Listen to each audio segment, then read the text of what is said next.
There is an undeniable connection between Spider-Man and the American consciousness. In the past 2 decades, the Spider-Man franchises have made a combined $9.25 billion in the box office, and there are plans for a fourth Tom Holland installment of the character. These movies speak to me and other audience members in some way that always brings us back into those theater seats, even with the pandemic still in full swing.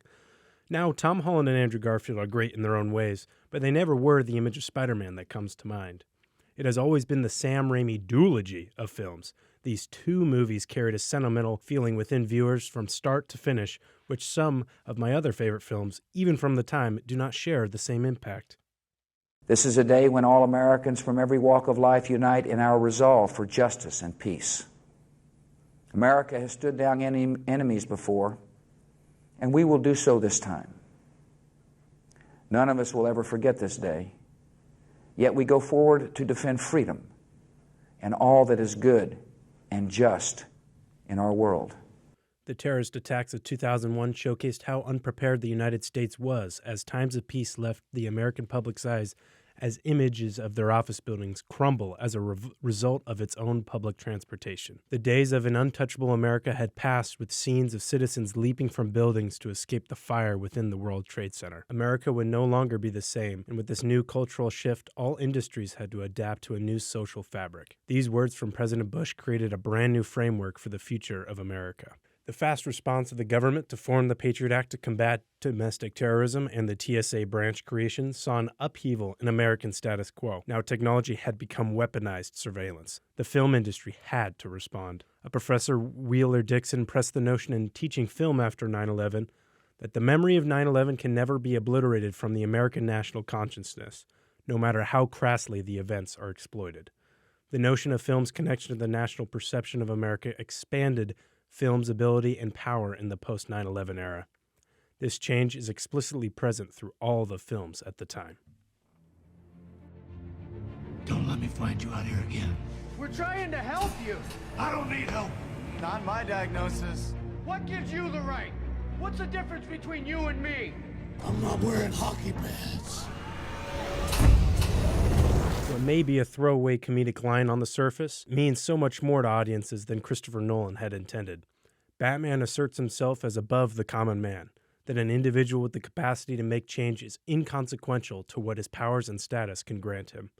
The vigilantes are a stand-in for the American public, and it is in this scene that the screenplay reveals the idea that members of the audience are unequipped to face the threat that is coming, that we must cower behind the established powers of the police, or in this case, Batman, the multi-billion-dollar symbol of fear that is relentless to stop evil. Further characterized by the bat signal itself, shining like a flag, showcasing to the people of Gotham that their savior and protector is out protecting them. And additionally, reminding his enemies that he will meet them with swift justice the moment they feel to go against the established order. And it's through this cohesion we see a clear merging of Batman and George W. Bush and his administration. How ragtag groups of individuals fighting for a different tomorrow is squashed down by a centralized figure with the power and money that is characterized as necessary and the only solution to solve these problems. But what is Batman fighting in this movie? What is evil and how is it vanquished in this film? The movie constantly asserts the Joker as a domestic terrorist. Firstly, to assure the citizens of Gotham that everything that can be done over the Joker killings is being done. Secondly, because the Batman has offered to turn himself in. But first, let's consider the situation. Should we give in to this terrorist's demands? Do we really think that he's gonna protect an outlaw vigilante than the lives of citizens? The Dark Knight paints the Joker as this villainous other, a disembodied villain that isn't strangled by the civilized and understandable means of criminality. That this is a person dedicated to the destruction of industry for his own personal enjoyment rather than success. With respect, Master Wayne, perhaps this is a man you don't fully understand either. Some men aren't looking for anything logical, like money. They can't be bought, bullied, reasoned, or negotiated with. Some men just want to watch the world burn. But how does Batman take out a terrorist? Even when in the interrogation room, we see his might and power are useless to the Joker.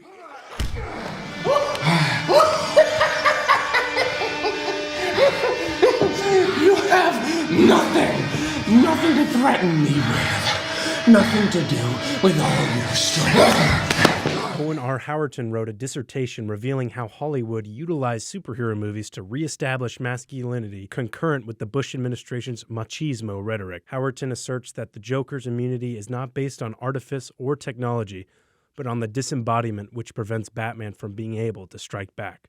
By 2008, the impotence of the Bush administration's rhetoric machismo was similarly exposed. A majority of Americans prefer to withdraw from Iraq and Afghanistan, as yet again the might of the American military was ill-suited toward an engagement with leaderless, nationless guerrilla fighters. Batman's show of force mirrored U.S. military engagements of Iraq and Afghanistan, where military might and prowess showed unsuccessful or misguided. And following this realization, Batman turns to another form of means: surveillance. You've turned every cell phone in Gotham into a microphone. And a high-frequency generator receiver. With half the city feeding you sonar, you can image all of Gotham. This is wrong. I've got to find this man, Lucius. At what cost? This is too much power for one person. That's why I gave it to you.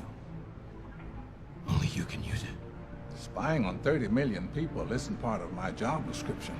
Howerton characterizes this scene by explaining how Nolan cements Bruce as aligned with an outgoing and out-of-touch, surveillance-happy administration.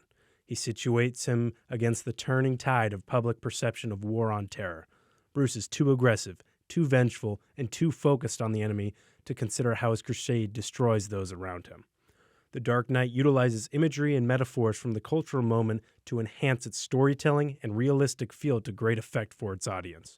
Whether it was the intention of the filmmakers or not, this real-life utilization only serves to support the Bush administration's assertion of a post-9/11 America. While having a voice showcased against this power and his ability to produce evil, having Batman utilize the Patriot Act as the ability to obtain a domestic terrorist as the ends justifying the means puts the film in an unfortunate box, as it serves as a vessel for the advancement of the Bushian rhetoric.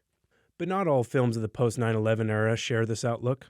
What if I told you there was a superhero franchise that served to dissuade viewers from hiding behind the will and power of others?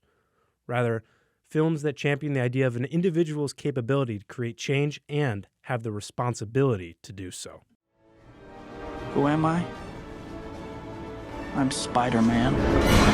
The vast majority of the first installment of the Raimi franchise had been finished by September 11th, and its marketing campaign was in full swing. Unfortunately for the studio, the marketing was littered with tragic reminders of the Twin Towers still standing. Full trailers were pulled from theaters with their inclusion within 2 days of the terrifying event. The collective understanding of being an American had changed, and the first Spider-Man movie had to pivot its message through reshoots. The first revised image is the depiction of Spider-Man standing in front of the American flag, which Daniel Robson points out that Spider-Man's storyline and characters indirectly stand as a metaphor for this political unity, a parallel suggested by the fusion of red and blue on the hero's costume.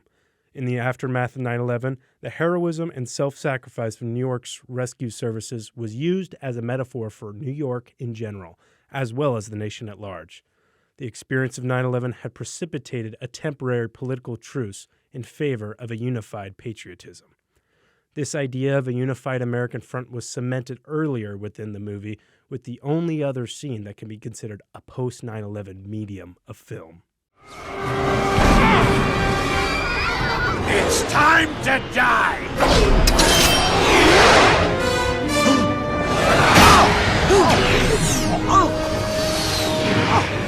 Come on up here, tough guy. I got a little something for you. Kick your freaking ass! Leave Spider-Man alone. You got a pick on a guy trying to save a bunch of kids? Oh, yeah, I got something for your ass. You mess with Spidey, you mess with New York. You mess with one of us, you mess with all of us. This scene does something not many other movies do. It makes it clear that anyone can make that difference, superpowers or not. This image is in stark contrast to that of The Dark Knight. When Nolan's films discarded the schlub and hockey pads, Spider-Man champions this individual and encouraged their will to stop evil. We then see who came to his rescue. People. Literally just a bunch of normal people, who also likely struggle with their own lives that saved the day. I realized that even I could have been on that bridge. This idea that the audience has the ability to carry out being Spider-Man in their daily lives is something that would have greatly affected the viewer in 2002. The notion even, when every possible thing goes wrong, the people around you could be there to help you out. Or, putting the words back into Robson's mouth, even an individual can save Spider-Man when he is against insurmountable odds. And using Spider-Man as a stand-in for America means every citizen has the ability to save democracy through their own individuality. And even though this scene is shot outside the original script, it follows the same idea of the film. Remember, with great power comes great responsibility. The words from Uncle Ben are an echo of the original philosophical theory posed by Immanuel Kant. The ought implies can principle is eagerly explained by Marcus Cole. If an individual possesses the ability to fix something or help, it is in their moral duty to do so. And if an individual can't do something, then they shouldn't.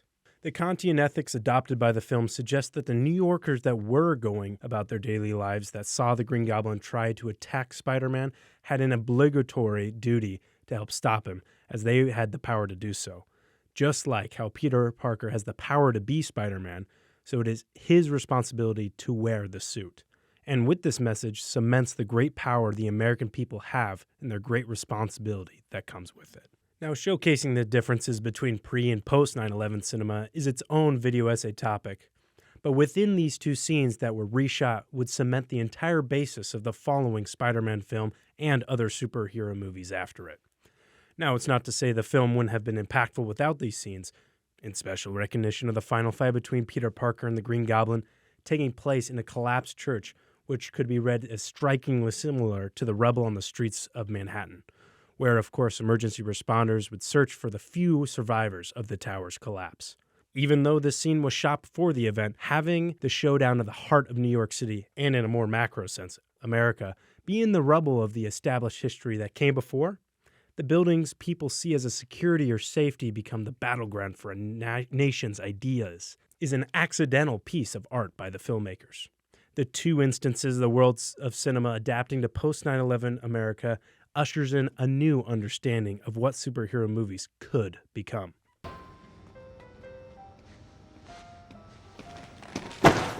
Pizza time. Now, Spider-Man 2 is argued to be one of the greatest superhero movies of all time. Why? Because it is an unbelievably human story. Despite the title, it is a story of Peter Parker and his choice to be Spider-Man.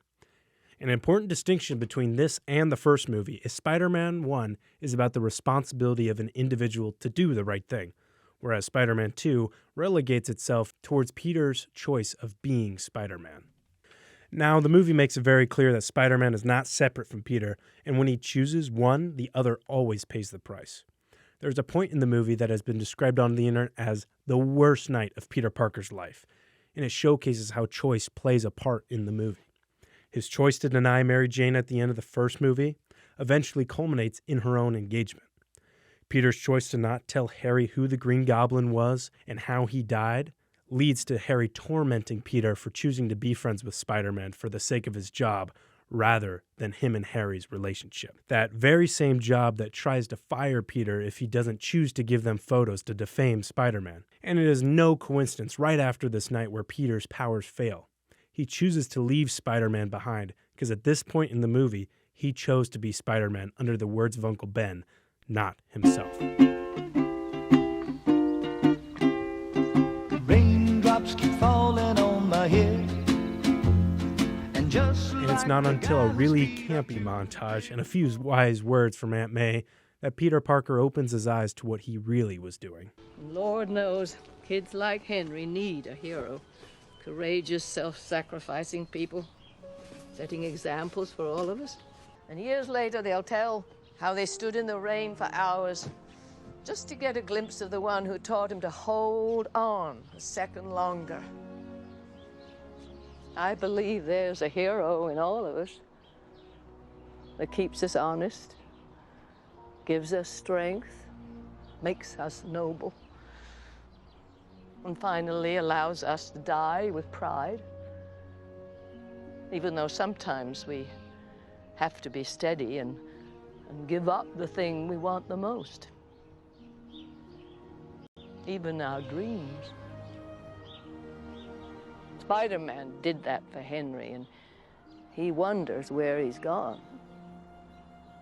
He needs him.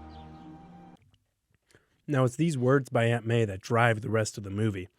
How doing the right thing is to choose to do it, even at one's own expense. These are words that would eventually stop Doc Ock at the end of the film as well. His undeniable connection to Peter Parker sets himself up as a villain you don't necessarily want to stop, but to save, which is a very interesting choice by the scriptwriters. Gene Holland makes a clear distinction of how the film handles its villain. Dr. Octavius is not portrayed as simply evil. However, such a complex characterization of the bad guys are seldom seen in superhero films. Thus, Spider-Man 2 implicitly questions Bush's characterization of terrorists as evil. This planned reinscription of what makes something good or evil is in clear conflict with the notion pressed on earlier by Howerton in The Disembodied Villain, where he argues that the villains of the time were made to reflect the ideas of terrorism and absolute evils against our protagonists. In the historical context of the movie, the Bush administration utilized many tactics to respond to the threat of 9/11. At the fear of the world seeing America on the back foot, a strong response was needed by the president to save America. This led to the use of fear in its rhetoric, how American might must meet Al-Qaeda, the ultimate enemy of the states. The Dark Knight utilizes the cultural fear in creation of Batman, and how he uses fear as a tactic to dissuade enemies. And in conjunction with him, the police have the bat signal as a visual reminder of what would happen to them if they were planning on any criminal activity. And in our own media, many depictions of the Middle East became gross and distasteful. Through these depictions that our nation began its war on terrorism within our own media. How the Bushian rhetoric became our nation's. And even more so, how bin Laden and others weren't enemies that could be reasoned with, but threats to be extinguished. However, the Bush rhetoric had some immediate drawbacks. Due to the nature of the threat not holding regions on a map like previous military enemies, it led to the America's powerful fist having no effect. All of our military and nationwide support garnered little positives when it came to our own nation winning. With this knowledge, post 9/11 cinema would use the villains of the real world as templates to be used in those of fiction. Owen R. Howerton describes this as the disembodied villain, are notable for their resistance to the hero's physical powers, an enemy which the hero cannot find, fight, or destroy, an enemy who resists identification, an enemy who works from the shadows, leaving the hero blind and defenseless. These templates were in common use in movies. However, Spider-Man 2 stands in direct contrast to this. Doc Ock is introduced as a fully realized Peter Parker. He has the love of the woman he fancies, he is shown to have a very nice home and his responsibilities, and once all have come together at this point. He's even shown to have the same basis of thinking as Peter. Trying to do better. Well, being brilliant's not enough, young man. You have to work hard. Intelligence is not a privilege, it's a gift. And you use it for the good of mankind. This, of course, is being in parallel with great power comes great responsibility. But its one distinction is the ego. In Doc Ock's idea of Kantian ethics, the power is a gift to be used under the individual's own discretion. And it is through his ego that he miscalculates his solar energy machine and kills his wife. The mechanical arms are utilized as the hands of his ego reaching out for his dream. We are teased of his true belief before, however, how he claims the machine to be altruistic in its nature, but under his own breath we hear his secret desire for power. The power of the sun in the palm of my hand. And it is after his experiment goes awry, and he loses Rosie, that his Kantian ethics turn more so to the side of Nietzsche. We see his moral corruption play out after his inhibitor chip is destroyed and his mechanized ego begins speaking to him. I miscalculated. I couldn't have miscalculated. It was working, wasn't it? We could rebuild. Enlarge the containment field. Make it bigger and stronger than ever. But we need money. Steal it. No, I'm not a criminal. That's right. The real crime would be not to finish what we started. His original ideas of using his gifts of intelligence for the good of mankind dies along with the dreams of achieving this dream with his wife. Rather, the machine becomes his own mission for his own personal gain, rather than his moral duty as claimed before. Nietzsche often reflects on the idea of dismissing established moral values in favor of your own, which Doc Ock displays through this scene. The ideas and outlook that governed his life before were scrapped in favor of the pursuit of recreating his machine at any means, as he flips his idea of criminality to steal people of their clean, renewable energy. Having Doc Ock's drive being the same as Peter humanizes him and his struggles. In a movie, the audience conforms to the beliefs of the protagonist to better understand how they should consume the story in front of them. And when you throw a villain with the same idealism as the protagonist, this doesn't make the audience root against him. Rather, the audience actively tries to find a way to save them. The film has this characterized by Octavius's original adoption of Kantian ethics similar to that of Spider-Man, but eventually is corrupted towards a more Nietzsche point of view. Peter's only able to save Doc Ock by pushing his own philosophy and original moral compass back to him. You once spoke to me about intelligence. That it was a gift to be used for the good of mankind. A privilege. It was my dream. Sometimes, to do what's right, we have to be steady. And give up the thing we want the most. Even our dreams. Doc Ock's abandonment of ego in his self-actualization is what saves him. The disembodied villain archetype is in stark contrast of this notion. When the Bush administration talked about the nation's enemies, they would never push on the idea that they were able to be saved. The only aspect of this idea is through the fact that Spider-Man can't physically best Doc Ock, as he is not a villain to be bested, because he is a villain that deserves to be saved. Which is the idea that pushes on the fact that Sam Raimi did not mean for Doc Ock to ever be considered the villainous other, unlike the Green Goblin in the first film. Rather, Doc Ock is among us here in America, as that is exactly who he is supposed to be, the new understanding of the American government. To reiterate the same understanding that Robson asserted, yes, Spider-Man was a stand-in for America. But unlike the first Spider-Man movie, Peter Parker is supposed to stand in as the American people, not the government body. Spider-Man 2 abandons the Robson idea of blue and white symbiosis of the Spider-Man suit to the flag. Rather, Spider-Man 2 asserts itself as a textualization of the American government as understood to be Doc Ock, and the American people represented by Peter Parker. If the American government is elected by the people for the people, then they are supposed to resemble the fully realized aspects of ourselves.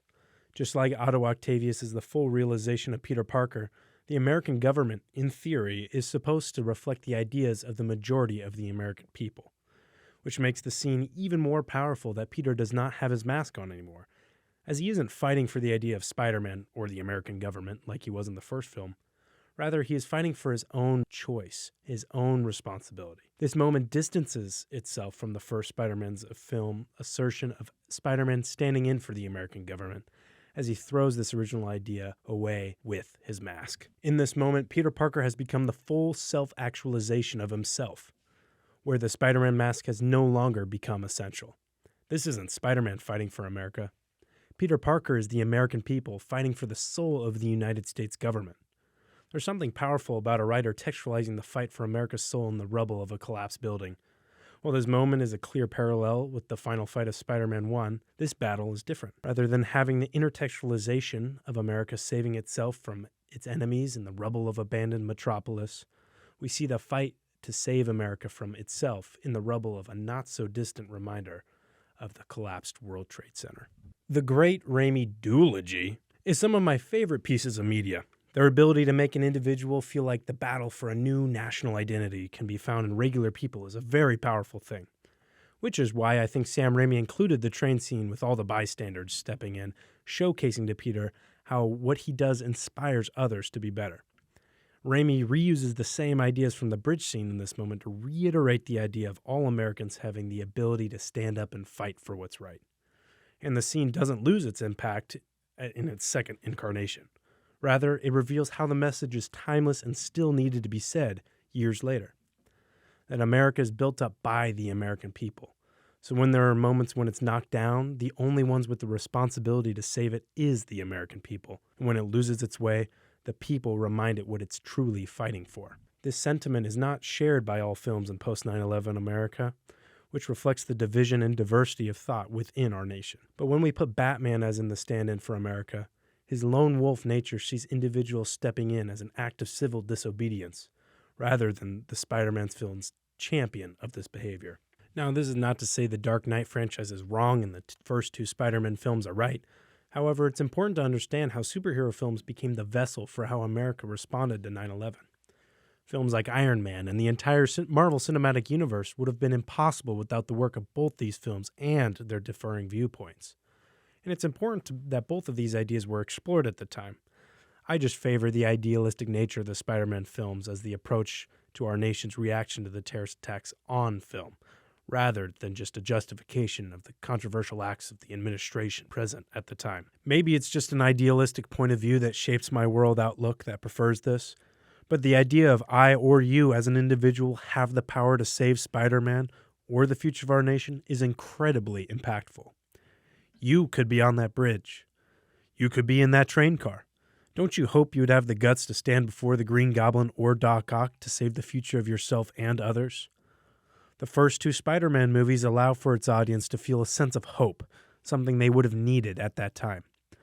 Looking through old footage of the early 2000s, there's a sense of romanticism with the American identity. What it means to be one, whether it be idealistically or in its actual reality, was constantly in conversation. And it's through these Spider-Man films we see a realization of someone's ideal reality of what America is, or what it even could be. Sam Raimi in 2 films was able to articulate how and why an American nation should and does exist. And when we lose our way and do things in service of American values that go actively against them, we can find solace that we can be forgiven and can face reconciliation for those crimes. And after the tragedy of 9/11, America had lost its own sense of security and safety, something we held so close and near that when we lost it, we didn't know what to do. These 2 films offer a very simple solution. Anyone has the power to be like Spider-Man, and it is their responsibility to do so.